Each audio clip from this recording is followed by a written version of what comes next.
sen yanında kalacağım ben. Çok güzel fikirdir kal sana kurban.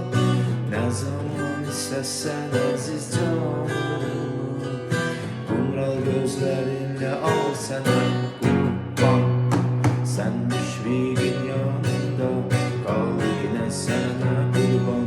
İstesen bu canımı al yine sana kurban. Gelmiş huzuruna bir kara dağlı, bir kara uzun yolları bağlı.